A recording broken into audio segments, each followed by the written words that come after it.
வணக்கங்க. இந்த வீடியோவில் நம்ம பார்க்க போகிற டாபிக் என்ன அப்படின்னா, மாசி 1 விஷ்ணுபதி புண்ணிய காலம் சிறப்புகள் அதை பற்றி தான் பார்க்க போகிறோம். அதாவது நாளைக்கு மாசி 1ஆம் தேதி பிறக்குது. 13/2/2026 மாசி 1ஆம் தேதி. இந்த விஷ்ணுபதி புண்ணிய காலம் டைம் பார்த்தீங்க அப்படின்னா காலை 1:30 அதிகாலை 1:30 காலை 10:30 வரைக்கும் இந்த விஷ்ணுபதி புண்ணிய காலம் அப்படிங்கிறது இருக்குது. இந்த விஷ்ணுபதி புண்ணிய காலம் அப்படின்னா என்னென்னா, இந்த 12 ராசிகளை பிரம்மா விஷ்ணு சிவன் அப்படின்னு சொல்லி பிரிக்கிறாங்க. அப்போ சரராசிகள் ஃபுல்லாக பிரம்மாவாக கருதப்படுது, ஸ்திர ராசிகள் ஃபுல்லாக விஷ்ணுவாக கருதப்படுது, உபயராசிகள் ஃபுல்லாக சிவனுக்கு கருதப்படுது. அப்போ சரராசிகள் எல்லாமே விசுபதி புண்ணிய காலம் அப்படின்னு சொல்லப்படுது. அது பிரம்மாவனுடைய வழிபாட்டை சொல்கிறது. ஸ்திரராசிகள் ஃபுல்லாக விஷ்ணுபதி புண்ணிய காலம் அப்படின்னு சொல்லப்படுது. அதே மாதிரி உபயராசிகள் ஃபுல்லாக சிவனை குறிக்கிறதுனால சடசீதி புண்ணிய காலம் அப்படின்னு சொல்லி சொல்லப்படுது. இந்த விஷ்ணுபதி புண்ணிய காலம் எப்போ ஸ்டார்ட் ஆகும் அப்படின்னா, சூரியன் அதாவது ஸ்திர ராசிகளுக்கு பயிற்சி ஆகும்போது அந்த பயிற்சி ஆகக்கூடிய அந்த நாள், அந்த ராசியில் நுழையக்கூடிய அந்த நாளை தான் விஷ்ணுபதி புண்ணிய காலம் அப்படின்னு சொல்லி சொல்கிறோம். இப்போ உதாரணத்துக்கு இது மொத்தம் 12 மாதம், தமிழ் மாதம் சித்திரை வைகாசி அப்படின்னு 12 மாதம் இருக்குது. இதில் வைகாசி 1ஆம் தேதி துவாபர யுகத்தை குறிக்குது, அதுவும் விஷ்ணுபதி புண்ணிய காலம் தான்.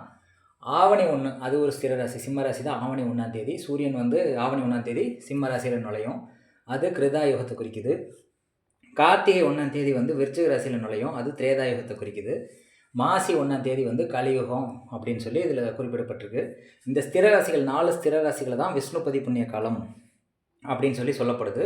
இந்த ஸ்திர ராசிகளில் சூரியன் என்ட்ரி ஆகிற நாள் விஷ்ணுபதி புண்ணிய காலமாக போற்றப்படுது.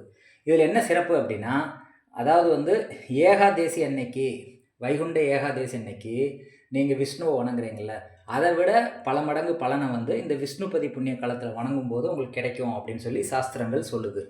இந்த விஷ்ணுபதி புண்ணிய காலத்தில் என்னென்ன பண்ணலாம் அப்படின்னா, இறந்த முன்னோர்களுக்கு தில தர்ப்பணம் செய்து விஷ்ணு பூஜை செய்தல் வேண்டும்.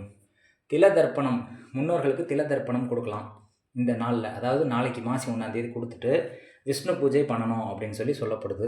அது முன்னோர்கள் சாபங்கள் நிவர்த்தியாகி உங்களுக்கு வாழ்க்கை சுபிட்சம் அடையும் அப்படின்னு சொல்லப்படுது.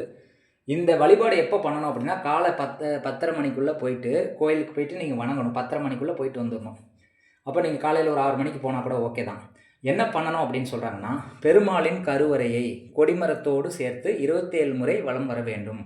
அதாவது பெருமாளுடைய கருவறை இருக்குல்ல, அதோடு சேர்த்து கொடிமரத்தோடு சேர்த்து 27 தடவை சுற்றணும் அப்படின்னு சொல்லி சொல்கிறாங்க. இந்த சுற்றும் போது உங்களுக்கு எண்ணிக்கை மறந்துடக்கூடாது அப்படிங்கிறதுக்காக என்ன சொல்கிறாங்கன்னா, ஏதாவது ஒரு பூக்களை கையில் வச்சுக்கோங்க. ஒரு சுற்றுனதுக்கப்புறம் ஒரு பூவை எடுத்துகிட்டு அந்த கொடிமரத்தில் வச்சுருங்க. இப்படி 27 தடவை சுற்றி வரணும் அப்படின்னு சொல்லி சொல்கிறாங்க. அந்த மாதிரி சுற்றி முடித்ததுக்கப்புறம் துளசி மாலை பெருமாளுக்கு சாத்தி வழிபாடு பண்ணணும் அப்படின்னு சொல்லி சொல்லப்படுது. இது எப்போ பண்ணணும் அப்படின்னா, நாளைக்கு காலையில் அதிகாலை 1:30 காலை 10:30 மணி வரைக்கும் இந்த விஷ்ணுபதி புண்ணிய காலம் இருக்குது. நீங்கள் முடிஞ்சால் காலையில் ஒரு 5:30 மணிக்கே கோயிலுக்கு போயிடலாம். போயிட்டு ஒரு 10:30க்குள்ளே இதை முடிச்சிடணும்.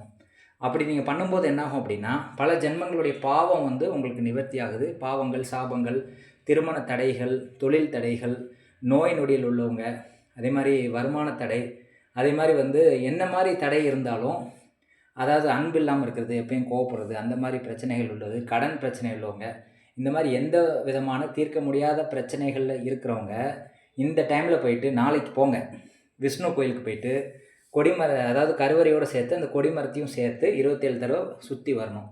வந்துட்டு துளசி மாலை சாத்தி வழிபாடு பண்ணிட்டீங்க அப்படின்னா உங்கள் தோஷம் எல்லாமே நிவர்த்தி ஆகும் அப்படின்னு சொல்லி கன்ஃபார்மாக சொல்லப்படுது. வைகுண்ட ஏகாதேசியை விட இந்த 4 புண்ணிய காலங்கள் ரொம்ப பவர்ஃபுல்லானது அப்படின்னு சொல்லப்படுது.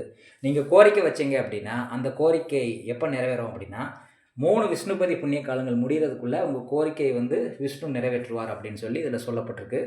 இதை நீங்கள் பஞ்சாங்கத்தில் பார்த்தீங்கன்னாலும் தெரியும், விஷ்ணுபதி புண்ணிய காலம் அப்படின்னு சொல்லி போட்டிருப்பாங்க. இது சிறப்பாக கொண்டாடப்படுது. நிறைய பேருக்கு இந்த விஷயங்கள் தெரியல. விஷ்ணுபதி புண்ணிய காலம்னா என்னன்னு சொல்லி நிறைய பேருக்கு அவேர்னஸ் இல்லாமல் இருக்கிறதுனால தான் இந்த வீடியோ டக்குன்னு ஞாபகம் நான் போட்டேன். அதனால் நாளைக்கு காலையில் போங்க, கோயிலில் வழிபாடு பண்ணுங்கள். 10 மணிக்கு முன்னாடியே வழிபாடு பண்ணி முடிச்சிடணும். 27 தடவை சுற்றிட்டு வாங்க. உங்கள் கோரிக்கைகளை வைங்க. கடன் பிரச்சனை, தீராத நோய் பிரச்சனை, தொழில் சார்ந்த தடை, அதே மாதிரி குடும்ப சண்டைகள், கோர்ட்டு வழக்கு பிரச்சனைகள், எந்த மாதிரி பிரச்சனை இருந்தாலும் எல்லாத்தையும் வந்து நிவர்த்தி பண்ணி கொடுப்பாரு. இது வந்து 1 வருஷ டைமுக்குள்ளே இது கண்டிப்பாக நடக்கும் அப்படின்னு சொல்லி ஐதீகமாக வந்து சொல்லப்படுது. வழிபாடு பண்ணிவிட்டு பலன்கள் எப்படி இருக்குங்கிறத 1 வருஷம் கழித்து தான் நீங்கள் வந்து தெரிவிக்க முடியும். அதனால் இதை நிச்சயமாக வந்து இதை தவற விடாதீங்க. இதை தவற விட்டால் அடுத்த விஷ்ணுபதி புண்ணிய காலம் வர்றதுக்கு வந்து இன்னும் 3 மாதம் இருக்குது. அப்போ இதை வந்து மறந்துடாமல் இதை போய் பண்ணுங்கள். எப்பேற்பட்ட தோஷமும் நிவர்த்தியாகும். வைகுண்ட ஏகாதேசியை விட பவர்ஃபுல்லானது தான் இந்த விஷ்ணுபதி புண்ணிய காலம் அப்படின்னு சொல்லப்படுது. இதனுடைய வரலாறு என்ன சொல்லப்படுது அப்படின்னா, அதாவது வந்து இரணியகசிபு வந்து இவர் வதம் பண்ணுறாரு. யார்? நரசிம்மர் வதம் பண்ணுறாரு. அவர் கோபத்தை தணிக்கிறதுக்கு வந்து மகாலட்சுமி வந்து இந்த நாளில் தான், இந்த விஷ்ணுபதி புண்ணிய காலம் மாசி மாதம் தான் அவங்க கோபத்தை தணித்து லட்சுமி நரசிம்மராக வந்து காட்சியளிக்கிறாங்க அப்படின்னு சொல்லி ஐதீகம் சொல்லப்படுது.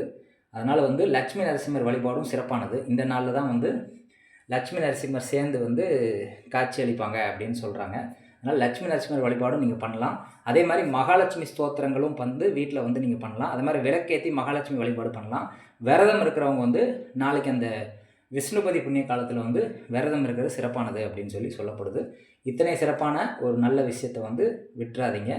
நாளைக்கு எல்லோரும் காலையில் வந்து விஷ்ணு கோயிலுக்கு போய் வழிபாடு பண்ணுங்கள், மறந்துட வேண்டாம் அப்படிங்கிறத ஞாபகப்படுத்துறதுக்கு அந்த வீடியோ போட்டது.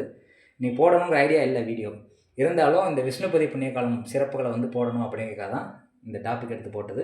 இந்த பதிவு வந்து நிச்சயமாக வந்து உங்கள் வாழ்க்கையினுடைய திருப்பு முனையாக இருக்கும். இதை ஃபாலோ பண்ணுங்கள். நிச்சயமாக உங்கள் வாழ்க்கையில் வந்து முன்னேற்றங்கள் நீங்கள் பெறுவீங்க அப்படிங்கிறதுல எந்த மாற்று கருத்தும் இல்லை. நன்றி, வணக்கம்.